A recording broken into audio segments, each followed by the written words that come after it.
यमुना आयास्तटम शुचि ही।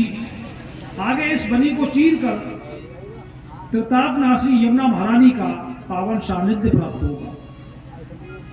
पुण्यम मधवनम यत्र सानिध्य मित्ता हरे। और उस मधुवन में निधिवन में सीधा वृंदावन में नित्य भगवान की लीला होती है, प्राकृतिक स्थली है। तो वहां जा स्नात्वा सेविनम तस्मिन् कालिद्या सर्वेशे। और उसमें स्नान करके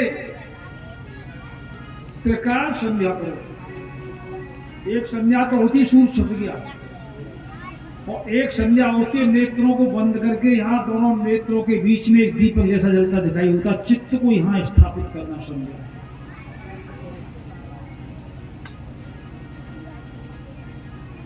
ये 10-10 मिनट की होती है, पहली शुरुआत होती है 10 मिनट।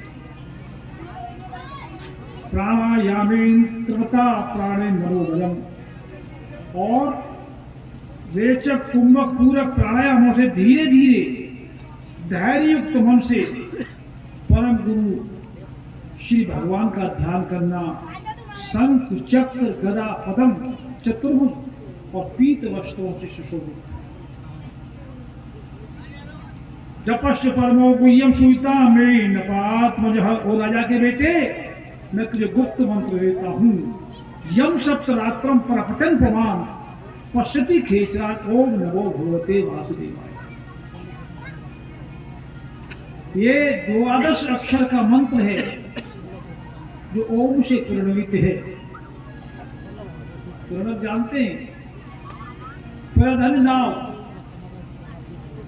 इस संसार रूपी नदी से, सागर से पार होने के लिए नाव चाहिए। तो ये नाव शरीर ही तो है, और इसमें जो श्वास चल रही है ना, ये केवट है। अब ये प्रणवित होनी चाहिए श्वास। प्रणवाक्षर में शोधित ये तीनों एका। तो प्रणव अक्षर क्या है? इसको गुरु महाराज अलंकृत करते हैं, सुशोभित करते हैं। तो नारद जी ने कहा, मैं तुझे ओम से प्रणवित करके उस मंत्र को दे रहा हूं जो 12 अक्षर का है। ओम नमो भगवते वासुदेवाय। बेटा, 7वें दिन तो तेरे भजन स्थल पर आकाश में विचरण करने वाली रिद्धियां सिद्धियां उतर आएंगी। तू विचलित मत होना। तुझे हीरे जवाहरात डालकर तेरी परीक्षा भी हो सकती है। और जा, मेरा आशीर्वाद है, इस मंत्र के बल से तू भगवान की गोद में ही बैठेगा। अब तो माँ का आशीर्वाद भी हो गया, गुरु जी का भी हो गया।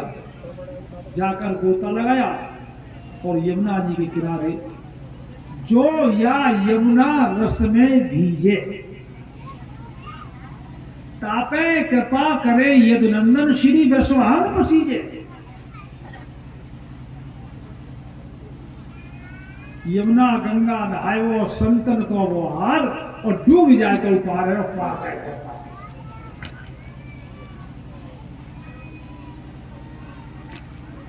बेटी की शादी हैगी तो जरूर गंगा जी नहाएंगे, और छोरा की शादी हैगी बेटा की तो गंगा जी झागेंगे एक साथ। ऐसी लिख रही है कौन कोई।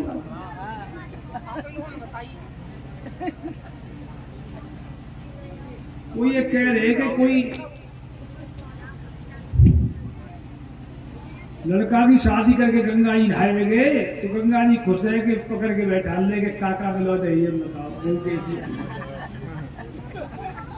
बैठा लेगी गंगा जी पकड़ के? जमुना जी बैठा लेगी, अब मत नहीं है छोरा होगा।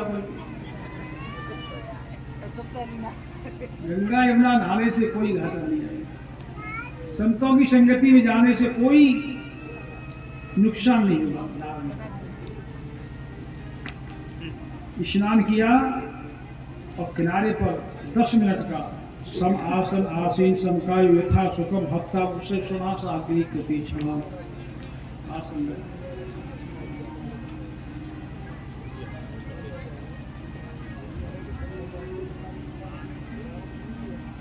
और 3-3 दिन के अंतर से जब भूख लगी तो कंदमूल फल खा के 1 महीना होता है। फिर 6-6 दिन के अंतर से फल छोड़े पत्ते खाए, दूसरा महीना। और तीसरे महीने में सूखे पत्ते, चौथे महीने में केवल जल पीकर, और पांचवें महीने में केवल वायु आहार, फल भी छोड़े, पत्ते भी छोड़े, जल भी छोड़ा। और छठवां महीना लगा, जब ध्रुव ने खींची प्राण वायु, तो वायु की त्रैलोकों की जय जय खलबली मची, खलबली मची, दम घुटने लगी प्राण।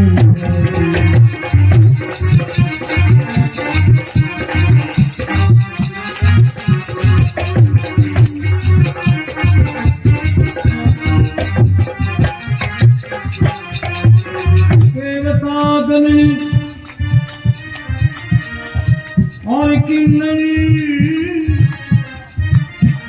प्राणी सब मन घबराए रहे। अब दया करो वैकुंठनाथ चरणों में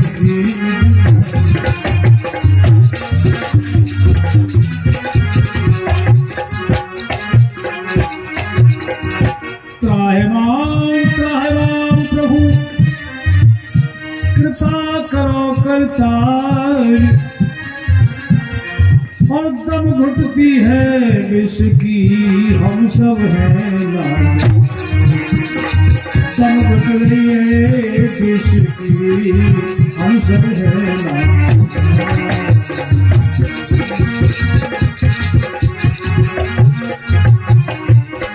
चौदह है भवन 49 पवन, आठों बस पृथ्वी कांपी उठी। जय हो बस सूर्य हिले त्रैलोकों में, खलबली हलचली।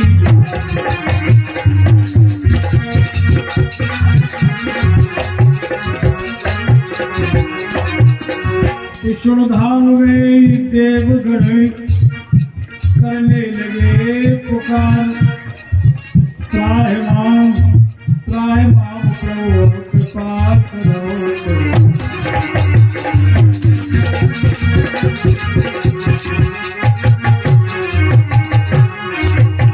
ये भजन का प्रभाव है। जब ध्रुव ने हठ योग बनाया, अब न जल पीना है, न फल खाने हैं, न पत्ते खाने हैं, और न अब श्वास की जरूरत। समर्पण भाव से परतंत्र अवस्था हो गई। तो ब्रह्मांड हिल गया, गंगा यमुना का जल रुक गया, सूर्य थम गया, पृथ्वी थरथराने लगी, वायु रुक गई। जल चल, थल चल, नव चल प्राणियों में दम घुटने लगी। देवता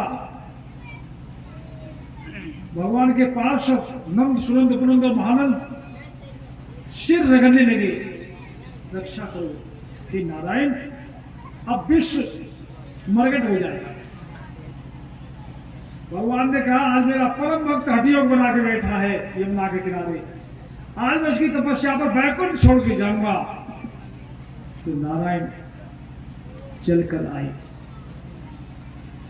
और सोच रहे कि ध्रुव को मैं कैसी जगाऊंगा। भगवान को भी सोचना पड़ता है भक्त के पास आने के लिए, इसकी तपस्या को कैसे हटाऊं। 1000 सूर्य से बढ़कर रोशनी चेहरे पर आई। दिव्य सूर्य सहस्र वैदिक था। 1000 सूर्य आकाश में उदय हो जाए, वो भी तेज कम है जो अर्जुन ने देखा। दिव्यम ददाम ते चक्षु पश्चिमे परम योगेश्वर। उनके दर्शन के लिए दिव्य नेत्र चाहिए। चकाचौंध हो गया और ध्रुव ने आंखें खोली। अरे अरे, हाथों में शंख चक्र गदा पद्म, गले में कौस्तुभमणि की माला, पीले वस्त्र। ये तो वही नाथ हैं जो मेरे गुरुजी नारद जी ने बताए थे। सामने खड़े हैं। अब विचार कर रहा है इनकी आराधना कैसे करूं, भूल गया। भगवान ने शंख उसके कपोलों से लगा दिया। शंख के छूते ही उसकी जिह्वा गुरु का स्मरण करते खुल गई। और नमो निर्विकारं निराकार नित्यं निरी अद्भुतम नैतिको भक्त भक्तम नमो सच्चिदानंद आनंद रूपम भवताप संताप विसुताप महामूर्ते मूर्ति स्फूर्त प्राज्ञम अनाकाश आकाश साकाश यज्ञम किरीटाद भादेश शंखाद हस्ते नमो विष्णुदेवेश देवं नमस्ते। बोलो लक्ष्मी नारायण भगवान की जय हो। वेदवाणी बोलते हुए बाल स्वरूप में भगवान नारायण ने देखा, उठाया ध्रुव को गोद में, प्यार दिलाते के हाथ रखे। बेटे 5 साल की उम्र में इतना कठोर तप, जब तक तेरा शरीर रहेगा 36,000 वर्ष तू इस अखंड भूमंडल का राजा होगा। और इस भजन तपस्या के बल से बैकुंठ से ऊंचा तेरा गर्भलोक बनाऊंगा, कायम करूंगा। तुझे माया ममता नहीं व्यापेगी और जब तक ये पृथ्वी रहेगी, संसार रहेगा, तेरा नाम भी आकर के श्राप दिया जाएगा। जा मेरा वरदान है, तू जा। अब तेरी माँ रो रो कर इंतजार कर रही है। भगवान आशीर्वाद वरदान देते हैं, उनका ध्यान होते हैं। दौड़ते हुए ध्रुव ने माँ की गोद पकड़ी। माँ की आंखों में रोशनी की कमी आ गई है, चेहरे पे झुर्रियां हैं, चिंता फिक्र से सूख गई है। हे प्रभु, हे नारायण, मेरी तपस्या में से कुछ अंश मेरी माँ को। ये भजन का प्रभाव है। तुम्हारे पास 100 रुपये है और किसी को जरूरत है, आपने 10 दे दिए तो 90 तो रहेंगे। आपके पास भजन बहुत है, आप गंगा जी बहुत लाई हो, आपने हे गंगा मैया एक गंगा का स्नान मैंने पड़ोसी को दे दिया तो मिले। ये समाचार जब राजा को मिला, विचार किया मैं इतना बड़ा हो गया, बुढ़ा हो गया, मैं मुझे भजन करना आया ही नहीं। इस राजकाज में लगा रहा और मेरा बेटा ध्रुव 5 साल में भगवान की गोद में बैठ के आया है, तो मैं अब बुढ़ापे नहीं भजन करूंगा। राजपाट छोड़कर आए और अपना मुकुट उतार के ध्रुव की ऊपर रख दिया। बेटा राजकाज चलाओ और मैं अब दोनों रानियों के साथ वन में तपस्या करने जाऊंगा। चलेगी ये राजकाज मुझसे नहीं चलाना आता है, मैं तो भजन करना जानता हूं। मेरी प्यास तो भजन से हुई है और ये राजकाज तो मेरे पहले से ही मौसी ने मेरे उत्तम भाई के लिए रख रखा है। बुलाया तो भैया तू इस राजकाज को संभाल, मुकुट संभाल, गद्दी संभाल, मैं तो भजन करूं। उत्तम राजकाज चला। इसी बीच मौका पाकर कुबेर ने सेना लाकर आक्रमण कर दिया और संग्राम भूमि में तीखे बाणों की बौछार से उत्तम मारा। जब ध्रुव को पता लगा मेरे मौसेरे भाई की कुबेर ने हत्या कर दी है, तो ब्रह्मास्त्र उठाया, ए कुबेर आज तेरे लोग को ही मैं दूंगा। मेरे मौसेरे भाई को तेरे मार गिराया। कुबेर हाँफते हुए आए, स्वयं मनु प्रकट हो गई। बेटा रोको, मैं तुम्हारा बाबा होता हूं।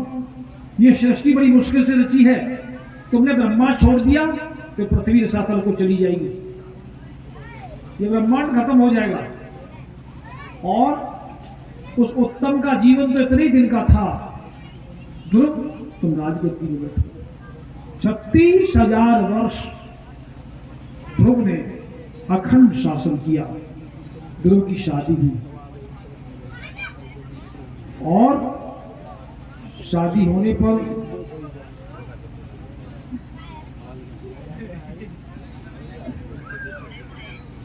ध्रुव के वंश में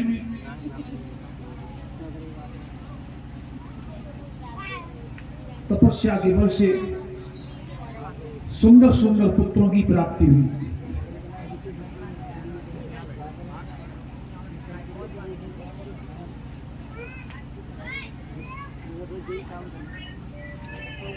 वल्को अजयम यत्पुत्रां पुष्करणां सर्वोत्तमः।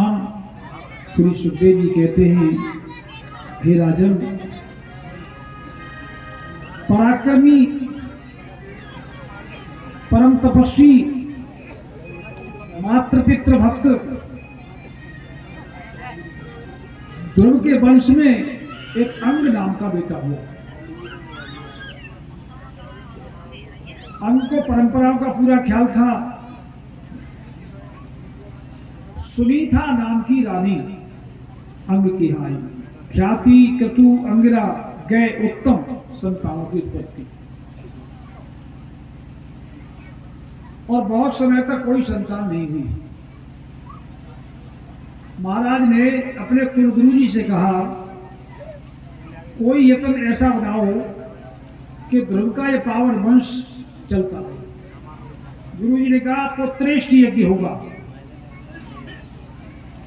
ठीक है, विधि विधान से यज्ञ तैयार किया गया। और जब यज्ञ का प्रसाद दिया तो रानी उस प्रसाद को खा रही थी। रानी के विचार में आया, मौत कैसे होती है? आपने किसी मरे व्यक्ति को देखा है क्या? मुंह खुल गया, आंखें खुल गई, किसी का मजबूत निकल गया। जब व्यक्ति मरता है ना तो छिपकता है। 1000 बिच्छू काटे, इतना दर्द होता है। उस दर्द से उसके कान सुनते नीचे बहरे हो जाते हैं, आंखें पथरा जाती हैं, अपने गिराने की पहचान खत्म, जिभ्या लड़खड़ा जाती है, बाहर का जल अन्न नहीं जाता, गला लग जाता है। उस समय उसको लोक परलोक से पाला पड़ना होता है, घर परिवार को नहीं पहचानता। तो रानी को यज्ञ का प्रसाद हाथ में था तो ऐसे विचार दौड़ रहे थे। प्रसाद खाया मां बनी तो पुत्र का नाम रखा बेन। नाम कैसा टेढ़ा मेढ़ा है। नाम भी बच्चों के ऐसे रखो जिनका कोई अर्थ तो हो। अशुभ घड़ी, अशुभ नक्षत्र, अशुभ विचारों से पैदा था, राजपुत्र था।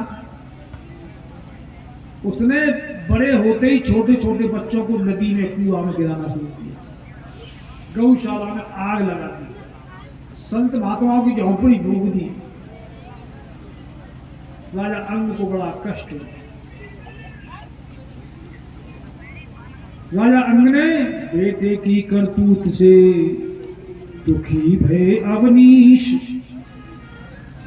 और बुलवाए राजा अंग ने तो ब्राह्मण और मुनीश। संतों को धिक्कार दिया। ब्राह्मण अपने त्रिकाल ज्योतिष खोल के देखो, ये ध्रुव का वंश है, इसमें दुष्ट औलाद कैसे हो गई? आचार्यों, ब्राह्मणों, संतों ने कहा, महाराज संतान के लिए कोई यज्ञ हुआ था? बोले हाँ। तो यज्ञ का प्रसाद जब रानी के पास आया तो रानी जब मां बनने जा रही थी तो उसके विचारों में मौत दौड़ रही थी। हमारे घर आंगन में ये मां बनने वाली होती हैं देवियां, उस समय उनको रामायण सुनानी चाहिए। घर में अच्छे अच्छे राम के, कृष्ण के, शिव के चित्र लगाने चाहिए, ताकि उनके आने वाली संतान पर एक भक्ति का अंकुरण हो सके।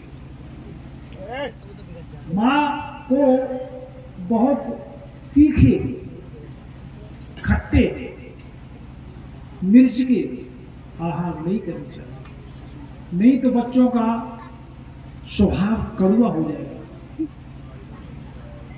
तीखा हो जाएगा। अच्छे मीठे फल खाने चाहिए, मीठे भोजन करने चाहिए, लड़ाई झगड़ा नहीं सुनना चाहिए, कड़वी बात नहीं कहनी चाहिए उनसे, और उनकी नजर हमेशा राम पर, कृष्ण पर, भक्ति पर, भाव पर सुनने में गीता, रामायण, कथा, भागवत, यज्ञ का आशय। महाराज जो मां बनी है उसके विचारों में मार काट थी, इसलिए ये तो उपद्रव करेगा। या यो समझो भगवान ने तुम्हारे ध्रुव वंश की काया, माया और छाया अब उल्टी करने का निश्चय कर लिया। ये सुनकर राजा अंग को और हुआ बहुत संताप, और घर से आधी रात पे निकल गया चुपचाप। मुकुट रख दिया सिंहासन पर, मेरे जाने कुछ नहीं। जब हौनी होकर रहेगी तो चुपचाप आधी रात निकल गया। सवेरा हुआ, राजा लापता है। राजगद्दी 24 घंटे से ज्यादा खाली नहीं रह सकती। अब वंश परंपरा नियम के आधार पर मंत्रियों ने सलाह करके उस गद्दी पर बैन को बैठा दिया, मुकुट रख दिया। राजा बैन ने कहा, सेनापति जहां तक हमारा राज्य कोई भजन नहीं करेगा, कोई आला माला नहीं पहनेगा, कोई यज्ञ गीता रामायण के पाठ नहीं होंगे, मंदिरों को तोड़वा दो, कोई गंगा नहाने नहीं जाएगा। उल्टा किया, कोई गाय नहीं पालेगा, चूहा और कुत्ते पालो, मुर्गी फार्म खोलो। कहते हैं जब घड़ा भरता है तो फूटने में देर नहीं लगती। कोई साधु महात्मा दिखाई नहीं देगा। देखा तो सामने दुर्वासा ऋषि आई। नारायण, हे बाबा, कौन है नारायण? नारायण परमात्मा है। कहाँ रहता है? यहाँ का नारायण तो मैं हूं। मैं चाहूंगा उसको मौत दूंगा, मैं चाहूंगा वो जीवेगा। आप मरे हुए को जीवित कर दो तो तुमको नारायण मान लीजिए। तुम आज सूर्य को मत छुपने दो, तुम ही नारायण हो। तुम आज हवा को मत चलने दो, तुम दिन रात को मत होने दो, तुम ही नारायण हो। अच्छा, मुझे उपदेश करते हो? ए सेनापति, पकड़ो महात्माओं को जेल में डालो, पकड़ो, हथकड़ी बड़ी पहनाओ। और संतों पे आदेश करना आसान है क्या? महात्मा जी ने तीखी बात करते देखा, कमंडल में से जल निकाला और एक फूंक मारी, राजा की गर्दन कट के नीचे। न तीर चली न तलवार, ये था मंत्र का प्रभाव। ऐसा मंत्र फूंक दिया कि वो जल गया मंत्र के बल से, सोई गर्दन नीचे, सिंहासन से धड़ गिर गया।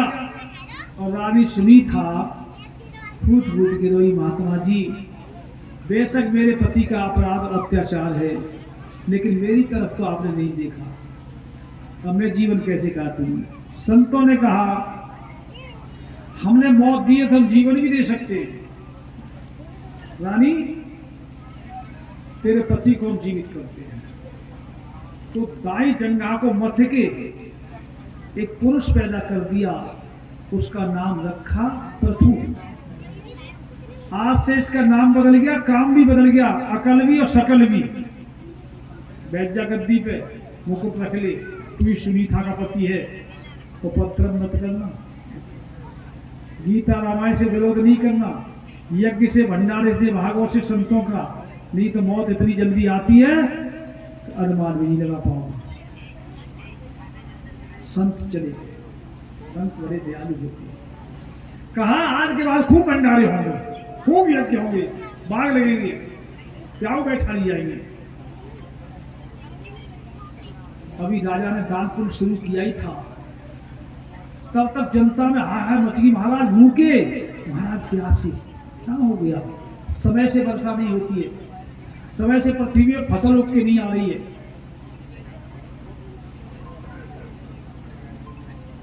भूखों मर रही है भैया।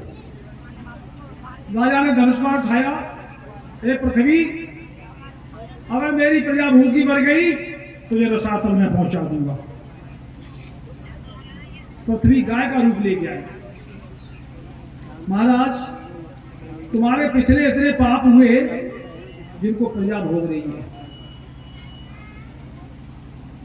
मैं इतनी दूषित हो गई हूं कि समय से वर्षा होती नहीं, फसल उगेगी नहीं, भूखे प्यासे तो मरना नहीं। लेकिन अब तुमने जब से पृथु बने हो, दान पुण्य किया है, यज्ञ किया है, मैं खुश हूं, मेरा दूध निकाल दो। और जहां तक तुम्हारी प्रजा है, राज्य की हद है, वह छिड़काव कर दो, समय से वर्षा होगी, समय से अन्न उत्पादन होगा, पेड़ों में फल आए। अगर यज्ञ से ही कल्याण है तो आज के बाद मेरे 100 यज्ञ होंगे।